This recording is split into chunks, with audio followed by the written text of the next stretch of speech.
BBC বাংলার সান্ধ্য অধিবেশন প্রবাহতে আপনাদের স্বাগত। আজ আপনাদের সাথে লন্ডন স্টুডিও থেকে আছি মানসী বড়ুয়া। বাংলাদেশের সর্বশেষ গুরুত্বপূর্ণ আপডেট সংবাদে আপনাকে স্বাগত। শুরুতেই সংবাদ শিরোনাম, পরে বিস্তারিত। প্রথমেই জানাবো আমাদের হাতে থাকা সর্বশেষ গুরুত্বপূর্ণ সবথেকে তাজা আপডেট সংবাদ। স্বেচ্ছায় নির্বাচন থেকে সরে দাঁড়ালেন জাগপার মুখপাত্র রাশেদ প্রধান।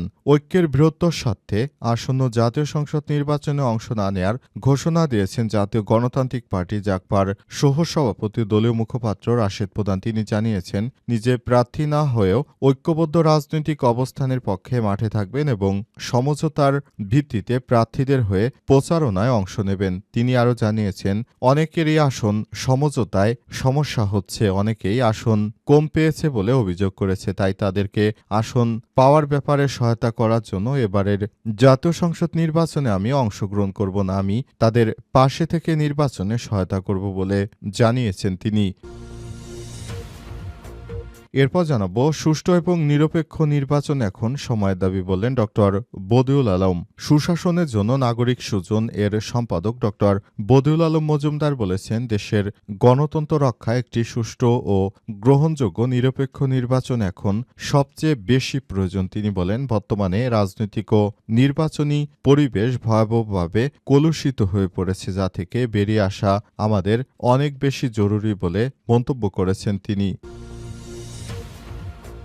এদিকে সমঝোতার বিষয়ে চূড়ান্ত কথা বলার সিদ্ধান্ত নিয়েছে ইসলামী আন্দোলন ও জামাত ইসলামের নেতৃত্বাধীন ৮ দলীয় জোট। আজ রাত ৮টায় প্রার্থীদের চূড়ান্ত নামের তালিকা ঘোষণা করা হয়েছে। জামাত ইসলামের সঙ্গে যে ইসলামিক দল এবং এনসিপির সমঝোতা ছিল, সেই সমঝোতার ভিত্তিতে এবার তারা একত্রে একসঙ্গে জাতীয় সংসদ নির্বাচনে আসন ভাগাভাগিতে সম্মত হয়েছে। জানাবো, রাজধানীতে ভবন থেকে মাথায় লোহার পাইপ পড়ে যুবকের মৃত্যু। রাজধানীর মগবাজারে নির্মাণাধীন ভবন থেকে লোহার পাইপ মাথায় পড়ে তাইজুল ইসলাম ২০ নামের এক যুবক নিহত হয়েছে। আজ দুপুর ১:১টার দিকে মগবাজার মোড় এলাকায় এই ঘটনা ঘটে। পরে মুমূর্ষু অবস্থায় ঢাকা মেডিকেল কলেজ ঢামেক হাসপাতালে নেওয়া হলে কর্তব্যরত চিকিৎসক দুপুর ১:৩০টার দিকে তাকে মৃত ঘোষণা করে। এবং সর্বশেষ জানাবো, কাতারের ঘাঁটিতে কর্মকর্তাদের ফেরাতে শুরু করেছে যুক্তরাষ্ট্র। কাতারের আল উদাইদ বিমান ঘাঁটিতে মার্কিন নিরাপত্তা সতর্কতার স্তর হ্রাস করা হয়েছে।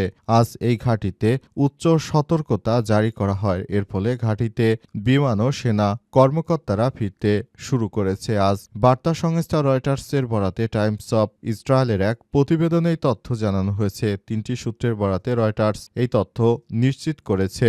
সম্প্রতি যুক্তরাষ্ট্রের প্রেসিডেন্ট ডোনাল্ড ট্রাম্প নিশ্চিত করেছেন, আমরা ইরানে হামলা করব না, ইরানে হামলা করার কোনো খায়েশ আমাদের নেই বলে নিশ্চিত করেছেন যুক্তরাষ্ট্রের প্রেসিডেন্ট ডোনাল্ড ট্রাম্প। এরপরই সবাই নিশ্চিত হয়েছে, তাহলে ইরান, ইসরায়েল কিংবা ইরানের সঙ্গে আর কোনো ধরনের যুদ্ধে জড়াবেন না তারা। প্রিয় দর্শক, এতক্ষণ শুনছিলেন সংবাদ শিরোনাম, এবারে বিস্তারিত। তবে তার আগে বন্ধুরা, অনুরোধ থাকবে এই সংবাদটিতে একটি লাইক দিন।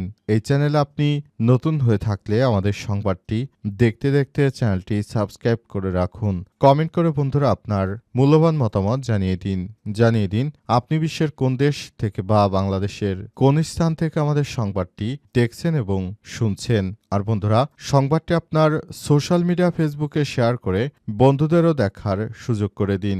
গাজা যুদ্ধে আপনি যদি নিরীহ ফিলিস্তিনিদের ভালোবেসে থাকেন, কমেন্টে ইয়েস লিখে পুরো বিশ্বকে জানিয়ে দিন। এবারে বিস্তারিত। নির্বাচন থেকে সরে দাঁড়ালেন জাগপার মুখপাত্র রাশেদ প্রধান। ঐক্যের বৃহত্তর স্বার্থে আসন্ন জাতীয় সংসদ নির্বাচনে অংশ না নেয়ার ঘোষণা দিয়েছেন জাতীয় গণতান্ত্রিক পার্টি জাগপার সহসভাপতি ও দলীয় মুখপাত্র রাশেদ প্রধান। তিনি জানিয়েছেন, নিজ প্রার্থী না হলেও ঐক্যবদ্ধ রাজনৈতিক অবস্থানের পক্ষে মাঠে থাকবেন এবং আসন সমঝোতায় প্রার্থীদের হয়ে প্রচারণায় অংশগ্রহণ করবেন। আজ নিজের ফেসবুক অ্যাকাউন্টে দেখ স্ট্যাটাসে এমন সিদ্ধান্তের কথা জানিয়েছেন রাশেদ প্রধান। একই সঙ্গে তিনি রাজনৈতিক শরিক দলগুলোর নেতাকর্মীদের প্রার্থীদের সংযম ও সহোদার্য বজায় রাখার আহ্বান জানিয়েছেন স্ট্যাটাসে রাশেদ প্রধান জানান, বৃহস্পতিবার রাত ৮টায় ঐক্যের আসন সমঝোতার বিষয়ে সংশ্লিষ্ট অন্যান্য বিষয়ে একটি প্রেস ব্রিফিং অনুষ্ঠিত হবে। তিনি উল্লেখ করেছেন, পরিস্থিতি যাই হোক না কেন ঐক্যবদ্ধ আন্দোলনের শরিক দলগুলো রাজপথের সহযোদ্ধা এবং ভ্রাতৃপ্রতিম সংগঠনের কারণে বাংলাদেশ জামাত ইসলামী, ইসলামী আন্দোলন বাংলাদেশ সহ সংশ্লিষ্ট সব দলের নেতাকর্মী ও সমর্থকদের একে অপরের প্রতি অনাকাঙ্ক্ষিত আচরণ ও ভাষা ব্যবহার থেকে বিরত থাকার অনুরোধ জানিয়েছেন তিনি নিজের রাজনৈতিক সিদ্ধান্ত ব্যাখ্যা করে রাশেদ প্রধান বলেছেন, ঐক্যের বৃহত্তর স্বার্থে তিনি এবার জাতীয় সংসদ নির্বাচনে অংশগ্রহণ করবেন না, তবে গণভোটে হ্যার পক্ষে এবং ঐক্যের প্রার্থীদের হয়ে সক্রিয়ভাবে নির্বাচনী প্রচারণায় অংশগ্রহণ করবেন বলে জানিয়েছেন এই নেতা। তিনি আরও বলেন, ব্যক্তি রাশেদ প্রধানের চেয়ে রাজনৈতিক সমঝোতা ও ঐক্য অনেক বেশি গুরুত্বপূর্ণ, তাই কেউ যেন মন খারাপ না করেন এবং সমালোচকদের উদ্দেশ্যে তিনি ব্যঙ্গাত্মক ভঙ্গিতে বলেন, তারা চাইলে তাদের চিরাচরিত ভাষায় সমালোচনা চালিয়ে যেতে পারেন। আমি বলতে চাই যে এটি এখন এই মুহূর্তে অনেক বেশি গুরুত্বপূর্ণ হয়ে পড়েছে, কারণ আমি যদি এই মুহূর্তে নির্বাচনে অংশগ্রহণ করি তাহলে হয়তো আসনে অনেক ঝামেলা হতে পারে, তাই আমি আমার আসনটি আমার শরিকদের জন্য ছেড়ে দিতে চাই। তারা আসন নিয়ে যদি সুখে থাকে আমি তাদের পাশে রয়েছি, থাকব, কিন্তু আমি জোট ছেড়ে যাচ্ছি না বলে জানিয়েছেন রাশেদ প্রধান।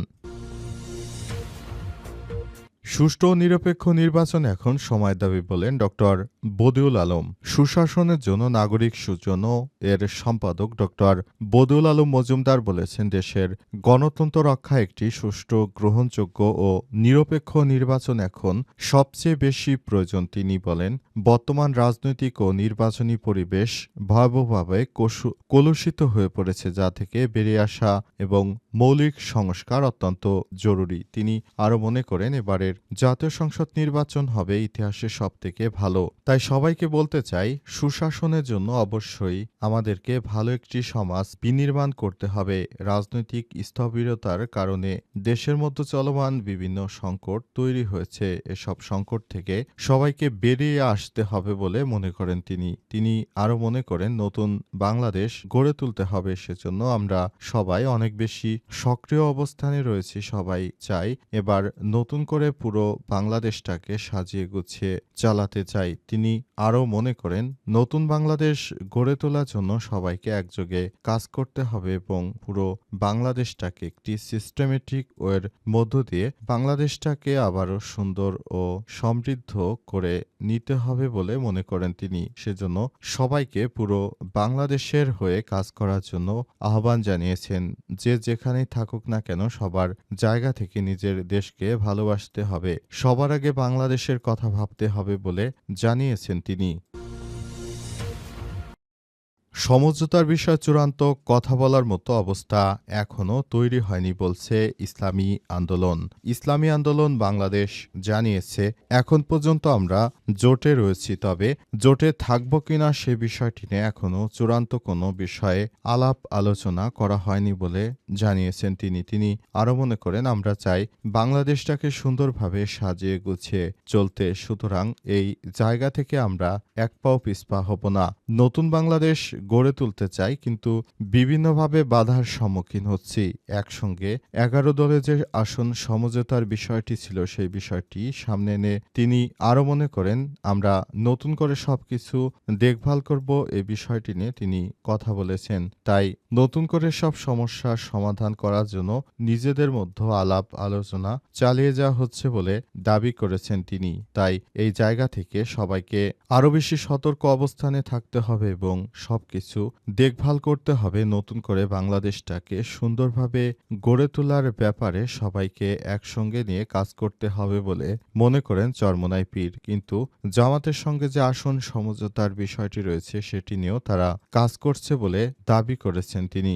সুতরাং তারা এখনো জামাত ইসলামের সঙ্গেই রয়েছে এবং তারা আগামীতে বাংলাদেশটাকে আরও ভালো জায়গায় নিয়ে যেতে চায়। সেজন্য তারা এই বিষয়টি নিশ্চিত করেছে যে তারা জোটের সঙ্গেই থাকবে, তবে এখন পর্যন্ত চূড়ান্ত সিদ্ধান্ত জানাতে পারছে না, অর্থাৎ তারা জোটের সঙ্গে নাও থাকতে পারে, এমনটাই জানিয়েছেন চরমোনাই পীরের নেতৃত্ব।